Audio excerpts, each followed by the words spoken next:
25 ಅಂದಿನ ಉಪವಾಸ ಸತ್ಯಾಗ್ರಹದ ಕುರಿತಾಗಿ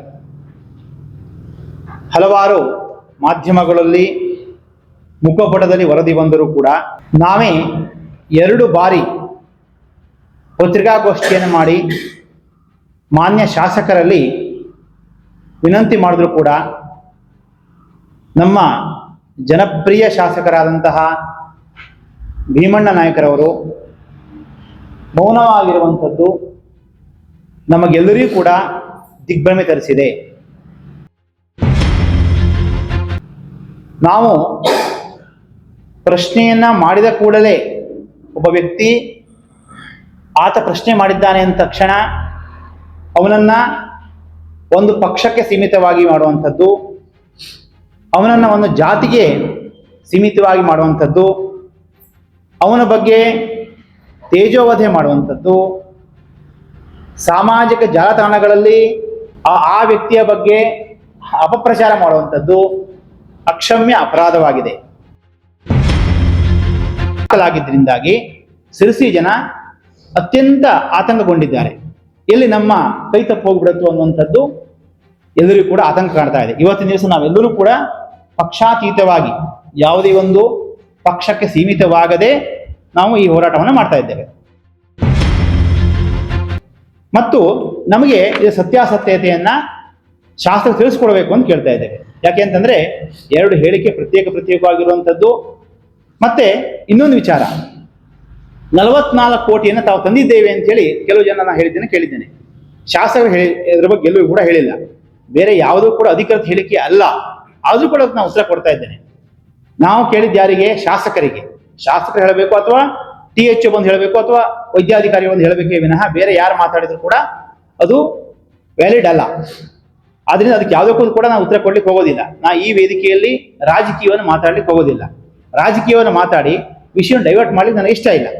44 ಕೋಟಿಯನ್ನ ತಾವು ತಂದಿದ್ದೇವೆ ಅಂತ ಹೇಳುವಂಥದ್ದು ದೊಡ್ಡ ಸುಳ್ಳು. 44 ಕೋಟಿ ತರುವಂತ ಪ್ರಶ್ನೆನೇ ಬರೋದಿಲ್ಲ. 112 ಕೋಟಿ ಟೆಂಡರ್ ಆದ್ಮೇಲೆ ಒಬ್ಬ ಶಾಸಕ ಇರ್ಲಿ ಇಲ್ಲದೆ ಇರಲಿ ಆ ಹಣ ಆಟೋಮೆಟಿಕ್ ಬರ್ತಾ ಇರ್ತದೆ.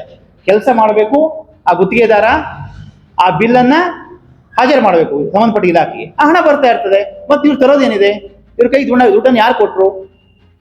ಇದು 44 ಕೋಟಿ ನಾವು ತಂದಿದ್ದೇವೆ ಅಂದ್ರೆ ಒಂದೇ, ಇಲ್ಲಿ ನಮ್ಮ KSRTC ಡ್ರೈವರಿಗೆ ಸಂಬಳವನ್ನು ನಾನು ಕೊಟ್ಟಿದ್ದೇನೆ ಅಂತ ಶಾಸಕರ ಅನುದಾನ ಕೊಟ್ಟಿದ್ದೇನೆ ಅಂದ್ರೂ ಒಂದೇ ಅರ್ಥ ಬರ್ತದೆ. ಆದ್ರಿಂದ ಈ 44 ಕೋಟಿ ತಂದಿದ್ದಾರೆ ಅನ್ನುವಂಥದ್ದಕ್ಕೆ ಯಾವುದೇ ರೀತಿಯ ಮಾನ್ಯತೆನೇ ಇಲ್ಲ. 112 ಕೋಟಿ ಅದು ಬಿಲ್ಡಿಂಗಿಗೆ ಬಂದೇ ಬರುತ್ತೆ. ಇವತ್ತು ನಾಳೆ ಬರಲೇಬೇಕು. ಯಾವತ್ತು ಈ ಒಬ್ಬ ಗುತ್ತಿಗೆದಾರ ಅಷ್ಟು ವರ್ಕ್ ಅನ್ನು ಮಾಡಿ ಬಿಲ್ ಸಬ್ಮಿಟ್ ಮಾಡಿದ ಮೇಲೆ ಅದು ಹಣ ಆಟೋಮೆಟಿಕ್ ಬಿಡುಗಡೆ ಆಗ್ತದೆ ಅನ್ನುವಂಥದ್ದು ನನ್ನ ಮಾತಿನ ಉದ್ದೇಶ. ಆದ್ರೆ ಇತ್ತೀಚಿನ ದಿವಸದಲ್ಲಿ ಏನು ಅಪಾಯ ಆಗಿದೆ ಅಂತಂದ್ರೆ, ಸರ್ಕಾರದ ಹಣ ಇಲ್ಲದೆ ಇರುವಂತಹ ಕಾರಣ ತಮಗೆಲ್ಲ ಗೊತ್ತಿದೆ, ಗ್ಯಾರಂಟಿ ಯೋಜನೆಯಿಂದಾಗಿ ಸರ್ಕಾರ ದಿವಾಳಿ ಆದಂತೆ ಭಾಸ ಆಗ್ತಾ ಇದೆ. ಆದ್ದರಿಂದ ಸರಿಯಾಗಿ ಆತ ಗುತ್ತಿಗೆದಾರನಿಗೆ ಹಣ ಬರ್ತಾ ಇಲ್ಲ ಅನ್ನುವಂಥದ್ದು ಒಂದು ಆತಂಕದ ವಿಚಾರವಾಗಿದೆ. ಅಷ್ಟೇ ಬಿಟ್ಟರೆ ಈಗ ಸಮಸ್ಯೆ ಬಂದಿರಲಿ, ಆ 30 ಕೋಟಿಯ ಪ್ರಸ್ತಾವನೆ ನೀವು ಕಳಿಸಿದಾಗ, ಟೆಂಡರಿಗೆ ಕಳಿಸಿದಾಗ ಅಲ್ಲಿ ಅವರು ಸರ್ಕಾರ ಸಂಪೂರ್ಣವಾಗಿ ಹೇಳಿದೆ ಇದು ನಮಗೆ 30 ಕೋಟಿ ಕೊಡ್ಲಿಕ್ಕೆ ಸಾಧ್ಯ ಇಲ್ಲ, ಎಲ್ಲ ಕಟ್ ಮಾಡಬೇಕು ಅಂತ ನೋಡ್ತಾ ಇದ್ದಾರೆ ಆಗುವುದು ಎಂದು ಘೋಷಿಸಿರುತ್ತಾರೆ. ಇದು ಬಜೆಟ್ ಅಲ್ಲಿ ಹೇಳಿರುವಂತದ್ದು ಮತ್ತು ಕ್ಯಾಬಿನೆಟ್ ಅಲ್ಲಿ ಸಂಪೂರ್ಣವಾಗಿ ತೀರ್ಮಾನ ಆಗಿರುವಂತದ್ದು. ಮೇಲೆ ಓದಲಾದ ಪ್ರಸ್ತಾವನೆಯಲ್ಲಿ ಹಾಲಿ ಕಾರ್ಯನಿರ್ವಹಿಸುತ್ತಿರುವ 100 ಹಾಸಿಗೆಯ ಕಟ್ಟಡವು ತುಂಬಾ ಹಳೆಯದಾಗಿರುತ್ತದೆ. ಈ ಆಸ್ಪತ್ರೆಗೆ ಅಕ್ಕಪಕ್ಕದ ತಾಲೂಕುಗಳಿಂದ ಸಿದ್ದಾಪುರ, ಹಾನಗಲ್, ಮುಂಡಗೋಡಗಳಿಂದ ರೋಗಿಗಳು ಬರುತ್ತಿದ್ದು ಪ್ರತಿನಿತ್ಯ 350ರಿಂದ 400 ರೋಗಿಗಳು ಚಿಕಿತ್ಸೆ ಪಡೆಯುತ್ತಿದ್ದು ಒಳ ಮತ್ತು ಹೊರ ರೋಗಿಗಳ ಚಿಕಿತ್ಸೆಗೆ ಈಗಿರುವ ಕಟ್ಟಡವು ಸಾಕಾಗುವುದಿಲ್ಲವೆಂದು ತಿಳಿಸಿದ್ದಾರೆ. ಸದರಿ ಆಸ್ಪತ್ರೆ ಹೊರ ರೋಗಿಗಳ ವಿಭಾಗವನ್ನು ಸುಮಾರು 108 ವರ್ಷಗಳ ಹಿಂದೆ, ಹಾಲಿ ನಿರ್ವಹಿಸುತ್ತಿರುವಂತಹ ಪ್ರಸ್ತುತಿ ವಿಭಾಗವನ್ನು 83 ವರ್ಷಗಳ ಹಿಂದೆ, ಇತರೆ ಕಟ್ಟಡಗಳನ್ನು ಸುಮಾರು 44 ವರ್ಷಗಳಿಂದ ಹಿಂದೆ ನಿರ್ಮಿಸಲಾಗಿದ್ದು ಈ ಹಿನ್ನೆಲೆ ನೂತನವಾಗಿ 250 ಹಾಸಿಗೆಗಳ ಸಾಮರ್ಥ್ಯ ಆಸ್ಪತ್ರೆಯನ್ನು ನಿರ್ಮಿಸುವುದು ಅತ್ಯವಶ್ಯಕವಾಗಿರುತ್ತದೆ. ಇದರೊಂದಿಗೆ ವೈದ್ಯಕೀಯ ಮತ್ತು ಇತರ ಸಿಬ್ಬಂದಿಗಳ ವಸತಿ ಗೃಹವನ್ನು ನಿರ್ಮಿಸುವುದು ಕೂಡ ಉದ್ದೇಶ ಹೊಂದಲಾಗಿರುತ್ತದೆ ಎಂದು ತಿಳಿಸಲಾಗಿರುತ್ತದೆ. ಅಲ್ಲದೆ ಸಿರಸಿ ನಗರ ಮತ್ತು ಅಕ್ಕಪಕ್ಕದ ನಗರಗಳಲ್ಲಿ ಸೂಪರ್ ಸ್ಪೆಷಾಲಿಟಿ ಆಸ್ಪತ್ರೆಗಳು ಇರುವುದಿಲ್ಲ.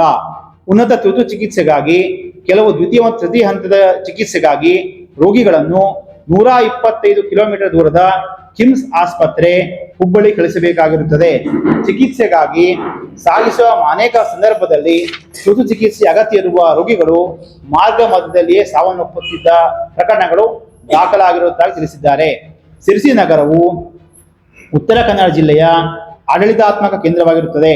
3 ಜಿಲ್ಲೆಗಳ ಮಧ್ಯದಲ್ಲಿದ್ದು ಬಯಲುಸೀಮೆ ಕರಾವಳಿ ಪ್ರದೇಶವನ್ನು ಸಂಪರ್ಕಿಸುವ ರಹದಾರಿಯಾಗಿರುತ್ತದೆ. ಈ ಹಿನ್ನೆಲೆಯಲ್ಲಿ ಉತ್ತರ ಕನ್ನಡ ಜಿಲ್ಲೆಯ ಪಂಡಿತ್ ಸಾರ್ವಜನಿಕ ಆಸ್ಪತ್ರೆಯನ್ನು 250 ಹಾಸಿಗೆಗಳ ಮೇಲ್ದರ್ಜೆಗೇರಿಸುವ ಕಟ್ಟಡ ನಿರ್ಮಾಣ ಕಾಮಗಾರಿಗಳನ್ನು ಸಿವಿಲ್ ಕಾಮಗಾರಿಗಳ ವೆಚ್ಚ 112 ಕೋಟಿ ಪ್ಲಸ್ ಉಪಕರಣಗಳ ಮತ್ತು ಯಂತ್ರಗಳ ವೆಚ್ಚ 30 ಕೋಟಿ ಒಳಗೊಂಡಂತೆ 142 ಕೋಟಿಗಳ ಅಂದಾಜು ಮೊತ್ತದಲ್ಲಿ ಕೈಗೊಳ್ಳಲು ಆಡಳಿತಾತ್ಮಕ ಅನುಮೋದನೆ ನೀಡುವಂತೆ ಪ್ರಸ್ತಾಪಿಸಿರುತ್ತಾರೆ. ಪ್ರಧಾನ ಇಂಜಿನಿಯರ್ ಆರೋಗ್ಯ ಮತ್ತು ಕುಟುಂಬ ಕಲ್ಯಾಣ ಘಟಕ ಬೆಂಗಳೂರು ಇವರ ಪ್ರಸ್ತಾವನೆಯನ್ನು ಸರ್ಕಾರ ಕೂಲಂಕುಷವಾಗಿ ಪರಿಶೀಲಿಸಿ ಈ ಕೆಳಗಡೆ ಆದೇಶ ಮಾಡಿರುತ್ತದೆ. ಪ್ರಸ್ತಾವನೆ ವಿವರಿಸಿರುವ ಅಂಶಗಳ ಹಿನ್ನೆಲೆಯಲ್ಲಿ ಉತ್ತರ ಕನ್ನಡ ಜಿಲ್ಲೆಯ ಪಂಡಿತ್ ಸಾರ್ವಜನಿಕ ಆಸ್ಪತ್ರೆಯನ್ನು 100 ಹಾಸಿಗೆಗಳ ಸಾಮರ್ಥ್ಯದ ಆಸ್ಪತ್ರೆಯಿಂದ 250 ಹಾಸಿಗೆಗಳಿಗೆ ಮೇಲ್ದರ್ಜೆಗೇರಿಸುವ ಕಟ್ಟಡ ಕಾಮಗಾರಿಗಳನ್ನು ಸಿವಿಲ್ ಕಾಮಗಾರಿಗಳ ವೆಚ್ಚ 112 ಕೋಟಿ ಉಪಕರಣಗಳ ವೆಚ್ಚ 30 ಕೋಟಿ ಸಂಪೂರ್ಣವಾಗಿ ಅನುಮೋದನೆ ನೀಡಿದೆ. ಕಟ್ಟಡದ ಕಾಮಗಾರಿ 80% ಪೂರ್ಣಗೊಂಡ ನಂತರ ಸಿಬ್ಬಂದಿಗಳ ಭರ್ತಿ, ಉಪಕರಣಗಳ ಮತ್ತು ಪೀಠೋಪಕರಣಗಳ ಬಗ್ಗೆ ಕ್ರಮ ವಹಿಸತಕ್ಕದ್ದು ಎಂಬುದಾಗಿ ನೋಡಿ ಕೆಳಗಡೆ ಹೇಳಿದೆ. ಕರ್ನಾಟಕ ರಾಜ್ಯಪಾಲರ ಅನುಜ್ಞಾನುಸಾರ ಅವರ ಹೆಸರಿನಲ್ಲಿ ಸರ್ಕಾರ ಅಧೀನ ಕಾರ್ಯದರ್ಶಿ ಆರೋಗ್ಯ ಮತ್ತು ಕುಟುಂಬ ಕಲ್ಯಾಣ ಇಲಾಖೆ ಇದು ಎಲ್ಲ ಡಿಪಾರ್ಟ್ಮೆಂಟ್ ಇಂದನೂ ಕೂಡ ಹಣಕಾಸು ಇರಬಹುದು, ಆರೋಗ್ಯ ಇರಬಹುದು, ಎಲ್ಲ ಡಿಪಾರ್ಟ್ಮೆಂಟ್ ಸಂಪೂರ್ಣ ಪ್ರೊಕ್ಯೂರ್ಮೆಂಟ್ ಮುಗಿದು ಇದು ಸಂಪೂರ್ಣವಾಗಿ ಅನುಮೋದನೆ ಆಗಿದೆ. 112 ಕೋಟಿಗಳ ಟೆಂಡರ್ ಕೂಡ ಆಗಿದೆ. ಯಾವುದಕ್ಕೆ? ಸಿವಿಲ್ ಕಾಮಗಾರಿಗಳಿಗೆ. 112 ಕೋಟಿ ಟೆಂಡರ್ ಆದ್ಮೇಲೆ ಅವರು ವರ್ಕ್ ಅನ್ನ ಮಾಡ್ತಾ ಇದ್ದಾರೆ. ಈಗಾಗಲೇ 80ರಷ್ಟು ಕಾಮಗಾರಿಗಳಾಗಿದೆ. 80ರಷ್ಟು ಕಾಮಗಾರಿ ಆದ್ಮೇಲೆ ಸಮಸ್ಯೆ ಬಂದಿದ್ದು ಈಗ ಇವರು ಪ್ರಸ್ತಾವನೆ ಸಲ್ಲಿಸ್ತಾರೆ. ಯಂತ್ರೋಪಕರಣಗಳಿಗೆ 30 ಕೋಟಿ ಪ್ರಸ್ತಾವನೆಯನ್ನು ಸಲ್ಲಿಸಿರ್ತಾರೆ. ಸಲ್ಲಿಸಾಗಿ ಇವರು ಹೇಳ್ತಾರೆ, ಅವರು ಇಲ್ಲ ಇದು ತಾಲೂಕು ಆಸ್ಪತ್ರೆ, ಆದ್ದರಿಂದ ನಾವು ಹಣವನ್ನ ಕಡಿತಗೊಳಿಸಿದ್ದೇವೆ, 5.20 ಲಕ್ಷ 5.2 ಕ್ರೋರ್ಸ್ ಅನ್ನುವಂತಹ ಒಂದು ಪ್ರಸ್ತಾವನೆಯನ್ನು ಮಾಡಿದ್ದಾರೆ ಎನ್ನುವಂಥದ್ದು ಎಲ್ಲ ಪತ್ರಿಕೆಯಲ್ಲೂ ಕೂಡ ಅದು ವರದಿಯಾಗಿರುವಂತಹ ವಿಷಯ. ಈ ವಿಚಾರವಾಗಿ ಶಾಸಕ ಆಗುವುದು ಎಂದು ಘೋಷಿಸಿರುತ್ತಾರೆ. ಇದು ಬಜೆಟ್ ಅಲ್ಲಿ ಹೇಳಿರುವಂತದ್ದು ಮತ್ತು ಕ್ಯಾಬಿನೆಟ್ ಅಲ್ಲಿ ಸಂಪೂರ್ಣವಾಗಿ ತೀರ್ಮಾನ ಆಗಿರುವಂತದ್ದು. ಮೇಲೆ ಓದಲಾದ ಪ್ರಸ್ತಾವನೆಯಲ್ಲಿ ಹಾಲಿ ಕಾರ್ಯನಿರ್ವಹಿಸುತ್ತಿರುವ 100 ಹಾಸಿಗೆಯ ಕಟ್ಟಡವು ತುಂಬಾ ಹಳೆಯದಾಗಿರುತ್ತದೆ. ಈ ಆಸ್ಪತ್ರೆಗೆ ಅಕ್ಕಪಕ್ಕದ ತಾಲೂಕುಗಳಿಂದ ಸಿದ್ದಾಪುರ, ಹಾನಗಲ್, ಮುಂಡಗೋಡಗಳಿಂದ ರೋಗಿಗಳು ಬರುತ್ತಿದ್ದು ಪ್ರತಿನಿತ್ಯ 350ರಿಂದ 400 ರೋಗಿಗಳು ಚಿಕಿತ್ಸೆ ಪಡೆಯುತ್ತಿದ್ದು ಒಳ ಮತ್ತು ಹೊರ ರೋಗಿಗಳ ಚಿಕಿತ್ಸೆಗೆ ಈಗಿರುವ ಕಟ್ಟಡವು ಸಾಕಾಗುವುದಿಲ್ಲವೆಂದು ತಿಳಿಸಿದ್ದಾರೆ.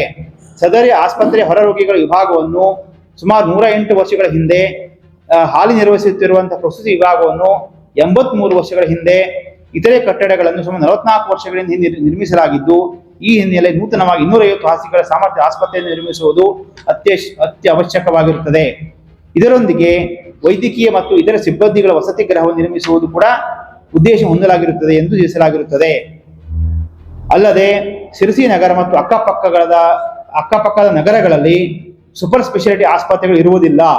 ಉನ್ನತ ತುರ್ತು ಚಿಕಿತ್ಸೆಗಾಗಿ, ಕೆಲವು ದ್ವಿತೀಯ ಮತ್ತು ತೃತೀಯ ಹಂತದ ಚಿಕಿತ್ಸೆಗಾಗಿ ರೋಗಿಗಳನ್ನು 125 ಕಿಲೋಮೀಟರ್ ದೂರದ ಕಿಮ್ಸ್ ಆಸ್ಪತ್ರೆ ಹುಬ್ಬಳ್ಳಿ ಕಳಿಸಬೇಕಾಗಿರುತ್ತದೆ. ಚಿಕಿತ್ಸೆಗಾಗಿ ಸಾಗಿಸುವ ಅನೇಕ ಸಂದರ್ಭದಲ್ಲಿ ತುರ್ತು ಚಿಕಿತ್ಸೆ ಅಗತ್ಯ ಇರುವ ರೋಗಿಗಳು ಮಾರ್ಗ ಮಧ್ಯದಲ್ಲಿಯೇ ಸಾವನ್ನಪ್ಪುತ್ತಿದ್ದ ಪ್ರಕರಣಗಳು ದಾಖಲಾಗಿರುವುದಾಗಿ ತಿಳಿಸಿದ್ದಾರೆ.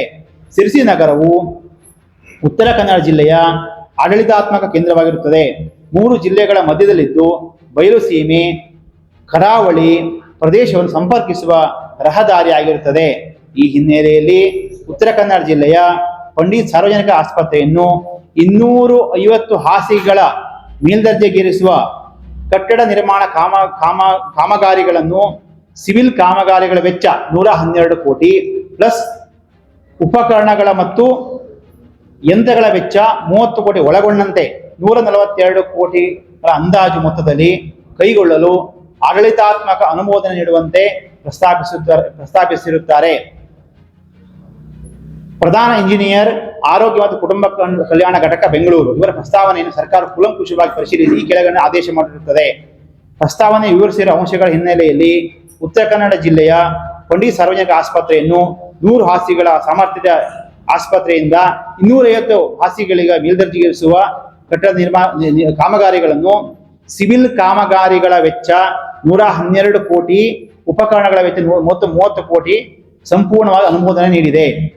ಕಟ್ಟಡದ ಕಾಮಗಾರಿ 80% ಪೂರ್ಣಗೊಂಡ ನಂತರ ಸಿಬ್ಬಂದಿಗಳ ಭರ್ತಿ, ಉಪಕರಣಗಳ ಮತ್ತು ಪೀಠೋಪಕರಣಗಳ ಬಗ್ಗೆ ಕ್ರಮ ವಹಿಸತಕ್ಕದ್ದು ಎಂಬುದಾಗಿ ನೋಡಿ ಕೆಳಗಡೆ ಹೇಳ್ತೇವೆ. ಕರ್ನಾಟಕ ರಾಜ್ಯಪಾಲರ ಅನುಜ್ಞಾನುಸಾರ ಅವರ ಹೆಸರಿನಲ್ಲಿ ಸರ್ಕಾರ ಅಧೀನ ಕಾರ್ಯದರ್ಶಿ, ಆರೋಗ್ಯ ಮತ್ತು ಕುಟುಂಬ ಕಲ್ಯಾಣ ಇಲಾಖೆ, ಇದು ಎಲ್ಲ ಡಿಪಾರ್ಟ್ಮೆಂಟ್ ಇಂದನೂ ಕೂಡ ಹಣಕಾಸು ಇರಬಹುದು, ಆರೋಗ್ಯ ಇರಬಹುದು, ಎಲ್ಲ ಡಿಪಾರ್ಟ್ಮೆಂಟ್ ಸಂಪೂರ್ಣ ಪ್ರೊಕ್ಯೂರ್ಮೆಂಟ್ ಮುಗಿದು ಇದು ಸಂಪೂರ್ಣವಾಗಿ ಅನುಮೋದನೆ ಆಗಿದೆ. 112 ಕೋಟಿಗಳ ಟೆಂಡರ್ ಕೂಡ ಆಗಿದೆ. ಯಾವುದಕ್ಕೆ? ಸಿವಿಲ್ ಕಾಮಗಾರಿಗಳಿಗೆ. 112 ಕೋಟಿ ಟೆಂಡರ್ ಆದ್ಮೇಲೆ ಅವರು ವರ್ಕ್ ಅನ್ನ ಮಾಡ್ತಾ ಇದ್ದಾರೆ. ಈಗಾಗಲೇ 80ರಷ್ಟು ಕಾಮಗಾರಿಗಳಾಗಿದೆ. 80ರಷ್ಟು ಕಾಮಗಾರಿ ಆದ್ಮೇಲೆ ಸಮಸ್ಯೆ ಬಂದಿದ್ದು ಈಗ ಇವರು ಪ್ರಸ್ತಾವನೆ ಸಲ್ಲಿಸ್ತಾರೆ. ಯಂತ್ರೋಪಕರಣಗಳಿಗೆ 30 ಕೋಟಿ ಪ್ರಸ್ತಾವನೆಯನ್ನು ಸಲ್ಲಿಸಿರ್ತಾರೆ. ಸಲ್ಲಿಸಾಗಿ ಇವರು ಹೇಳ್ತಾರೆ, ಅವರು ಇಲ್ಲ, ಇದು ತಾಲೂಕು ಆಸ್ಪತ್ರೆ, ಆದ್ದರಿಂದ ನಾವು ಹಣವನ್ನ ಕಡಿತಗೊಳಿಸಿದ್ದೇವೆ, ಬರೀ 5.20 ಲಕ್ಷ 5.2 crores ಅನ್ನುವಂತಹ ಒಂದು ಪ್ರಸ್ತಾವನೆಯನ್ನು ಮಾಡಿದ್ದಾರೆ ಎನ್ನುವಂಥದ್ದು ಎಲ್ಲ ಪತ್ರಿಕೆಯಲ್ಲೂ ಕೂಡ ಅದು ವರದಿಯಾಗಿರುವಂಥ ವಿಷಯ. ಈ ವಿಚಾರವಾಗಿ ಶಾಸಕ ಬೇಕಾಗಿರುವಂತಹ ಆಸ್ಪತ್ರೆ ಇಲ್ಲ, ನಿಮ್ಮೆಲ್ಲರಿಗೂ ಕೂಡ ಬೇಕಾಗಿರುವಂತಹ ಆಸ್ಪತ್ರೆ.